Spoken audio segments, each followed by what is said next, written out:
नागपूरमध्ये आणि विदर्भातल्या अनेक जिल्ह्यामध्ये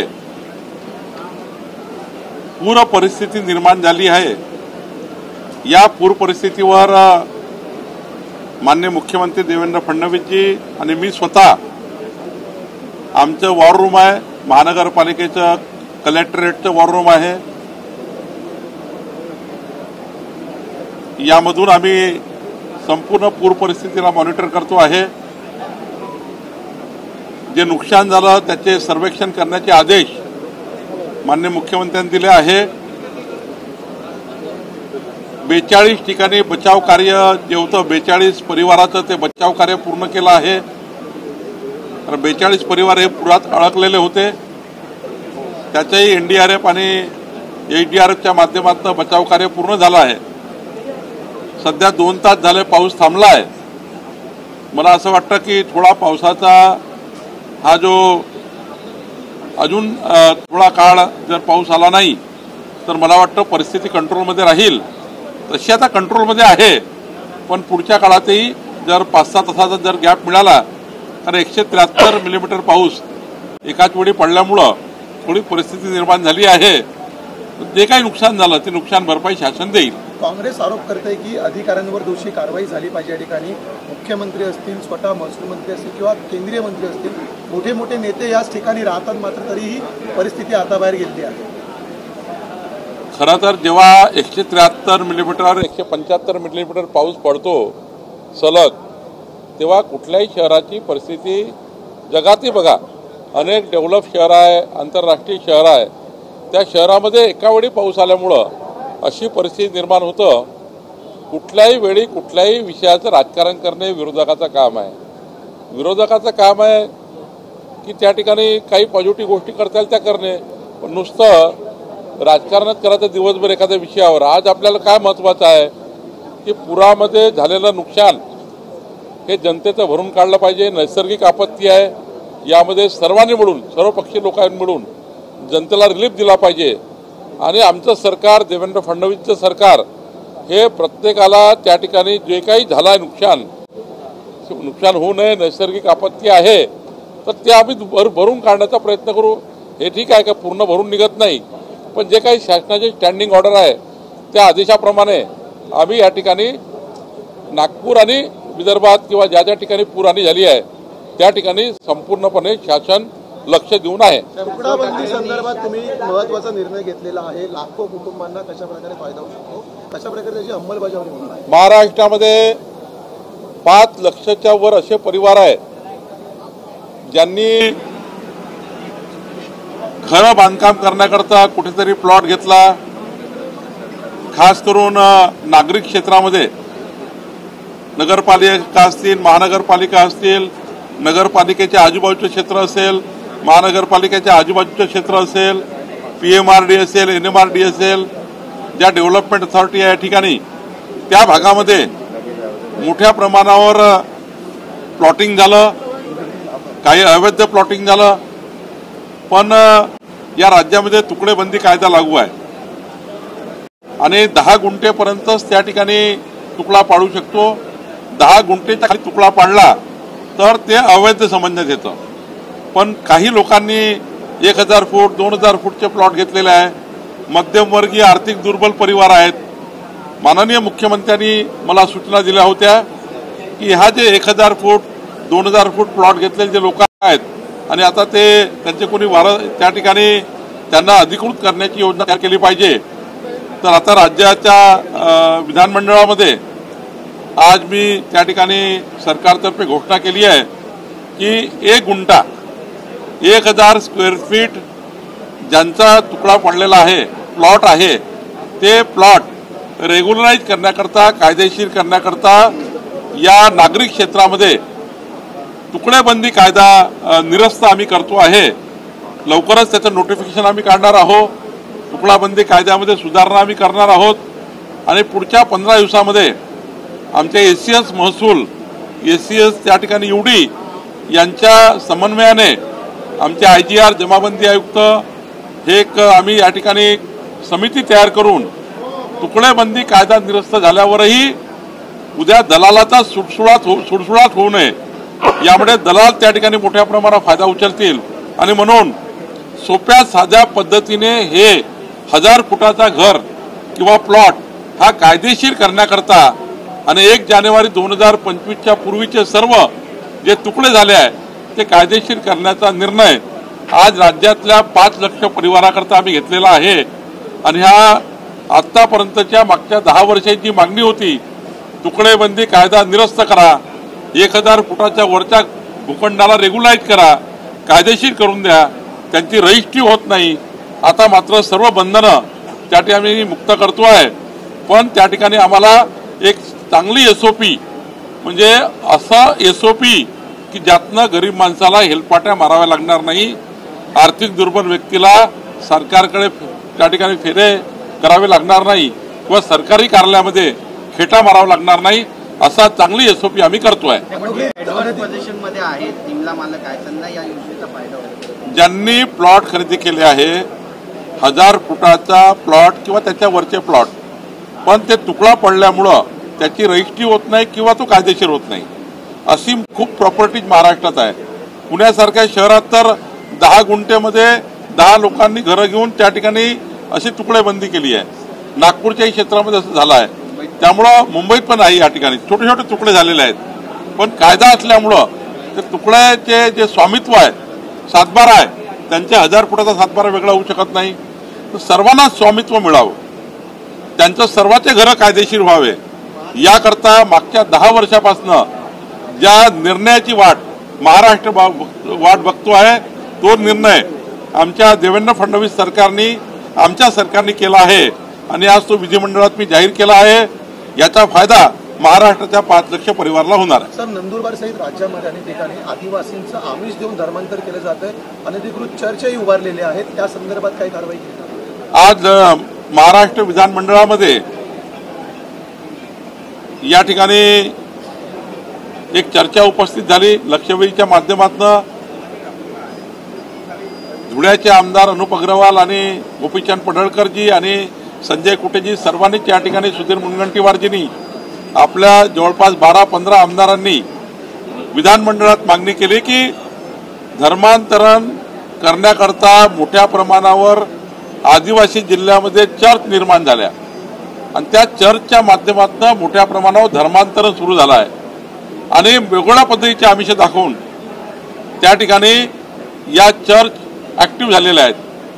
शासनाने निर्णय घेतलेला आहे, ज्या अनधिकृत चर्च आहे ज्यातनं धर्मांतरण चालू आहे आदिवासी जिल्ह्यामध्ये, पालघर पासून नंदुरबार पासून गडचिरोलीपर्यंत मेळघाटापर्यंत, या सर्व अनधिकृत चर्च त्या ठिकाणी आमचा जो या ठिकाणी अधिनियम आहे त्या नियमाच्या बाहेरच्या चर्च या तोडून टाकण्याचा निर्णय आम्ही या ठिकाणी घेतलेला आहे। कलेक्टर तातडीनं याचं सर्वेक्षण करेल आणि या चर्च आम्ही त्या ठिकाणी ज्यातनं मोठ्या प्रमाणावर अनधिकृत बांधल्या गेल्या आणि ज्या चर्चच्या नावाने गोरखधंदा त्या ठिकाणी सुरू आहे धर्मांतराचा, याचाही निर्णय आपण घेतलेला आहे।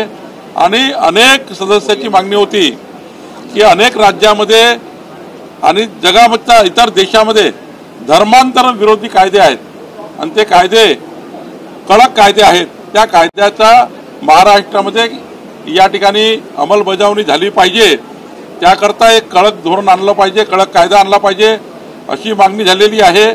त्यावरही शासन विचार करत आहे। अनेक मागण्या झाल्या आहेत, पण या अवैध चर्च ज्यातनं धर्मांतरण होत आहे, ऍक्च्युअली मोठ्या प्रमाणात मशिनरी काम करत आहेत, त्या मात्र चर्च तोडून टाकण्याचा निर्णय या ठिकाणी घेतला आहे। आज महाराष्ट्र विधानमंडळामध्ये जनसुरक्षा विधेयकही येत आहे, ते विधेयकही आज महाराष्ट्र विधिमंडळामध्ये या ठिकाणी आम्ही सादर करणार आहोत। साहेब, उद्धव ठाकरे यांनी जी भूमिका घेतली, आता एकीकडे राज ठाकरे म्हणतात की मला विचारल्याशिवाय तुम्ही युती धर्माबद्दल बोलू नका, तर उद्धव ठाकरे म्हणतात की राज आणि मी एकत्र आलोय कारण जे महाराष्ट्रावर धावून येतील त्या सगळ्यांना सत्तेतून उकरून टाकू, यासाठी आम्ही एकत्र आलो। विरोधाभास आहे? मी यापूर्वी बोललो आहे, राज साहेब उद्धव साहेब दोघंही भावंडाने जी भाऊबंदकी त्या काळामध्ये त्याची भाऊबंदकी ही दुरावलेली होती, ती राजकीय व्यासपीठ मिळण्याकरता किंवा राजकीय लढाई करता दोघेही भावांनी म्हणजे राजसाहेब आणि उद्धवजी वेगळे झाले होते. याचा काय होता, कारण काय होतं? काही लग्नामध्ये भांडण झालं होतं का? काही साक्षगंधात भांडण झालं होतं का?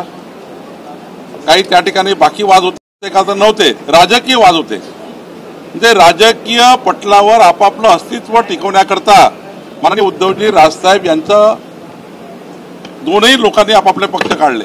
राजसाहेबांनी आपला पक्ष काढला आणि त्या ठिकाणी त्यांचे इंजिन फिरलं. तेही त्या ठिकाणी मोठ्या प्रमाणात त्यांनी महाराष्ट्रात आपला पक्ष वाढवण्याकरता काम केलं. आणि आता काय, आता पुन्हा माननीय राजसाहेब उद्धवजी एक आले. ते काही आपल्या पारिवारिक कार्यक्रमात एक आले आहेत का?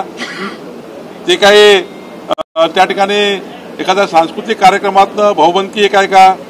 आजही माननीय राजसाहेब उद्धवजी एक आले तर त्याचं मूळ कारण हेच आहे की राजकारणाकरता जे काही आतापर्यंत हातात राहिलं नाही ते पुन्हा मिळवण्याकरता पुन्हा या ठिकाणी महाराष्ट्रात एक नवं परसेप्शन निर्माण करण्याची खेळी आहे. माझा तेव्हा या ठिकाणी भाऊबंदकी एक झाली आहे, आम्ही भावंडे एक आले आहोत. याबद्दल झालंच पाहिजे, ते आमचे संस्कार आहे, संस्कृती आहे. सर्वच भावांनी एक राहिलं पाहिजे. पण केवळ राजकारणाकरता राजकीय पटलाचा वापर करण्याकरता भाऊबंदकीने एक व्हायचं आणि बाकी मात्र त्यांच्यामधले जे काही मतभेद आहे मनभेद आहे ते अजूनही कायम ठेवायचे, हे काही महाराष्ट्राची संस्कृती नाही आहे. सरकार हे उलटून टाकण्यासाठी आम्ही दोन्ही ठाकरे बंधू एकत्र आहोत. शुभेच्छा आमच्या माननीय उद्धवजींना शुभेच्छा आहे. एकत्र आलंच पाहिजे. संस्कार संस्कृती आहे, फक्त राजकारणाकरता एक नको, अजून सर्वच विचार एक करून घेतले पाहिजे. राजकारणाकरता तुम्ही दूर झाले होते, राजकारणाकरता एक आलाय, त्यात का नवीन आहे?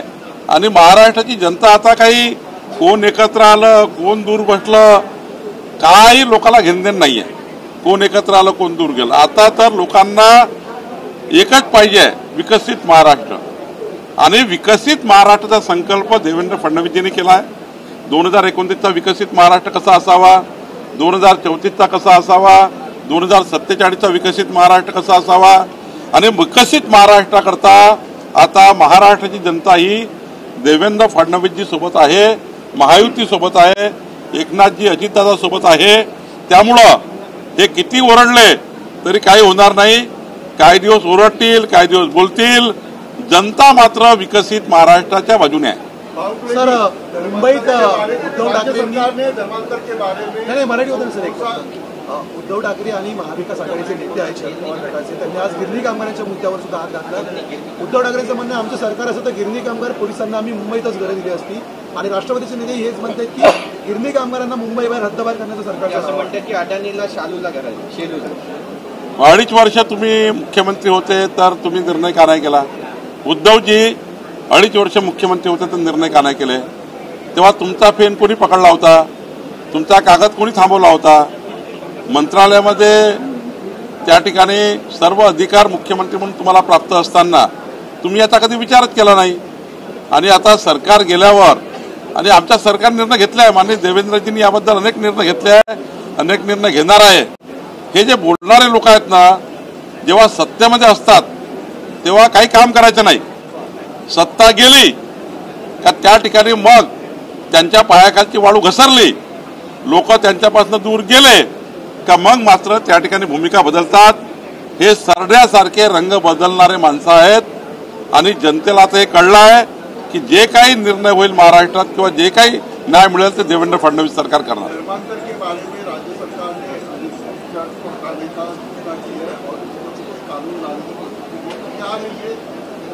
देखिए, महाराष्ट्र में नंदुरबार, पालघर, गढ़चिरौली, मेलघाट, पूरे महाराष्ट्र में कई जगह ऐसी है जो आदिवासी जो हमारे भाई बहन हैं,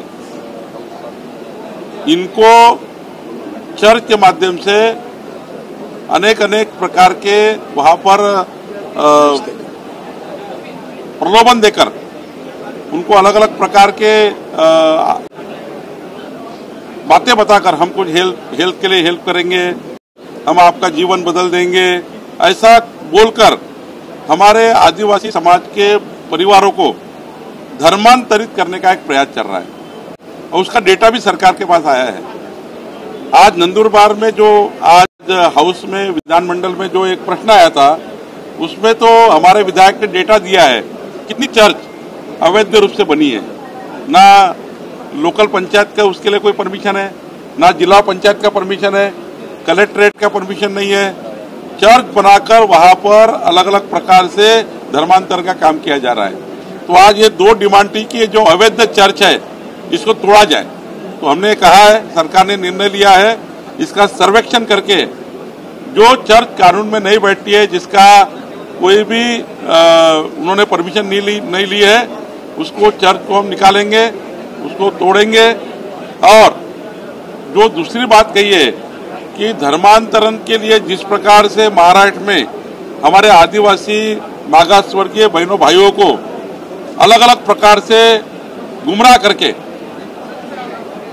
ये जो धर्मांतर किया जा रहा है, इसके लिए जो इतर राज्यों में और बहुत देशों में धर्मांतरण के बारे में जो कायदे बनाए गए हैं, एक कायदा महाराष्ट्र में ऐसा होना चाहिए, किसी की भी हिम्मत, किसी की भी ऐसी ये नहीं होनी चाहिए कि वो धर्मांतरण करने के लिए किसी को प्रवृत्त करे या किसी को धर्मांतरण तक लेकर जाए। ये नहीं होना चाहिए, इसलिए कड़ा कानून महाराष्ट्र में लाना चाहिए। इसलिए वहां पर एक चर्चा हुई और सरकार इसके बारे में सकारात्मक भूमिका लेने वाली है। देखा जाए तो जिस तरीके से नागपुर में जिस तरीके से जलभराव की देखने मिली, जलभराव स्थिति में लगातार कांग्रेस में वार किया जा रहा है। पिछले साल भी यही स्थिति देखने मिली थी, इस साल भी यही स्थिति देखने मिली है जिस तरह नागपुर में बारिश हुई है। सर देखिए, देश का कोई भी शहर हो, इंटरनेशनल शहर हो, जब 175 मिलीमीटर बारिश एक शहर में हो जाती है, 200 मिलीमीटर बारिश होती है, सारे ड्रेनेज भरी जाती है, ऑटोमेटिक वहां पर फ्लड आता है, तो पूरा एरिया फ्लड में आया है। हमने जो सरकार से वहां पर जो कॉग्निशन लेना था, जहां पर एसडीआरएफ की एनडीआरएफ की टीम भेजनी थी, वो सारी भेजी है। 40 परिवार जो वहां फंसे थे उनको निकाल दिया गया है। अब बारिश रुकी हुई है, निश्चित रूप से जो नुकसान हुआ है उसको हम दूर करेंगे, लेकिन ये नेचुरल क्लाइमेट ही है। अचानक 200 मिलीमीटर बारिश आई है, निश्चित रूप से इसको हम निपटेंगे और ये आलोचना करने का टाइम नहीं है। सभी पार्टियों ने मिलकर ऐसे स्थिति में एक आकर समाज को और जो आदमी फ्लड में आया है उनको मदद करने के लिए आज का दिन इम्पोर्टेंट है। आरोप प्रत्यारोप आलोचना का ये दिन नहीं है। धर्मांतरण विरोधी कायदा कानून के बारे में भी सवाल ये है कि क्या ये सिर्फ चर्च तक सीमित रहेगा कि मुस्लिम धर्म में भी कन्वर्जन होता है, कई बार जबरदस्ती से होता है, कई बार लव जिहाद के नाम से होता है, उसको व्यापक स्वरूप देके आप कानून लाने की कोशिश करें? हाँ, पूरे देश में विश्व में धर्मांतरण के बारे में जो कायदे हैं उसके लिए सरकार अलग अलग प्रकार से एक समिति बनाकर, माननीय मुख्यमंत्री जी, मैं हाउस में भी कहा है, विधानमंडल में भी कहा है कि माननीय मुख्यमंत्री जी को हम ये सारी चीजें जो उनको भी पूरा महाराष्ट्र उनको ही भी बहुत सी तकरार है, हमारे पास भी आई है। ये सारा आज जो विधानमंडल का सारे विधायकों ने जिस प्रकार से कहा है, निश्चित रूप से अगर कायदा आएगा धर्मांतरण का तो कोई एक समाज के लिए नहीं आता है। ये सारे जो लोग जो लालच देकर हमारे समाज को बहला रहे, फुसला रहे, ये सभी समाज के लिए आएगा और किसी की भी हिम्मत नहीं होगी आगे चलकर ऐसा कायदा लाने का प्रयास हमारे मुख्यमंत्री जी करेंगे। किसी की भी हिम्मत नहीं होगी कि ये लालच देकर धर्मांतरण करने की। इसके लिए कड़ा कानून बनाने के लिए सभी विधानमंडल में जो डिमांड आई है उसके लिए सरकार पूरी तरह से देश और विदेश के कायदे का अभ्यास करके आगे जाएगी।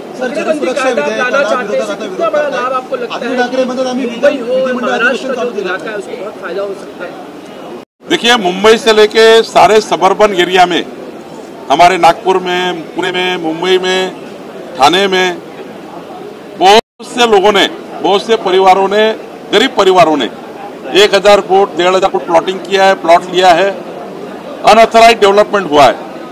और वो गरीब आदमी का कोई दोष नहीं जिसने 1000 फुट जगह ले ली, गरीब परिवार है। और 10 सालों से वो परिवारों का ना रजिस्ट्रेशन हो रहा है, ना उनका प्रॉपर्टी कार्ड मिल रहा है, ना उनको कोई डॉक्यूमेंट मिल रहे, दर भटक रहे। तो माननीय देवेंद्र फडणवीस जी ने मुझे कहा था कि जो हमारा कायदा है टुकड़ेबंदी वाला, वो कायदे को हम थोड़ा अमेंड करें और फ्रेगमेंटेशन का जो एक्ट है उसको अमेंड करें और 1000 स्क्वायर फीट तक का एक गुंठा होता है, उसके लिए हम लोग ऐसा कोई कायदा लाए जिसमें ये जो 5 लाख परिवार इसमें अड़े हुए हैं महाराष्ट्र में पिछले 10 सालों से, इनको रेगुलाइज करने के लिए, इनकी रजिस्ट्री करने के लिए, इनको प्रॉपर्टी कार्ड देने के लिए हम लोग कानून बनाए। आज हमने महाराष्ट्र विधानमंडल में ये घोषणा कर दी है। हम जल्दी इसका नोटिफिकेशन निकालेंगे और आने वाले 15 दिनों में हम एक ऐसा फोरम बनाएंगे जो forum ACS revenue, ACS UD के साथ में हमारे आईजीआर, हमारे सेटलमेंट कमिश्नर इसमें होंगे। और ये जो एसओपी बनेगी, कोई भी दलाल, कोई भी वहाँ बीच में गरीब आदमी को नहीं वहाँ पे लूट पाएगा। ऐसा एक अच्छा एसओपी हम बना रहे और आने वाले 15 दिनों में महाराष्ट्र में कम से कम 5 लाख परिवारों को जिनका रजिस्ट्रेशन रुका है, प्रॉपर्टी कार्ड रुका है, उनको सबको देने का हम प्रयास करेंगे। और महाराष्ट्र की डिमांड और जनता की डिमांड हमने पूरी की है। सर, जनसुरक्षा विधेयकासंदर्भात कुठेतरी आक्रमक पवित्राने विरोधक नेत्यांना पाहायला मिळत आहे। विरोध दिसतो आहे अजूनही। काही बदल त्याच्यामध्ये सुचवले आहेत का? विरोधकांशी या संदर्भात काही बोलणं झालं आहे का? उद्या जर विधेयक येणार, आज मी विधेयक सभागृहात मांडणार आहे, परंतु या विधेयकावर 35 विधानसभा सदस्यांची, विधान परिषद सदस्यांची समिती होती, ज्यामध्ये स्वतः जयंत पाटीलजी, जितेंद्र आव्हाडजी, विजय वडेट्टीवारजी, नाना पटोलेजी आणि सर्वच विरोधी पक्षाचे 15च्या वर सदस्य होते।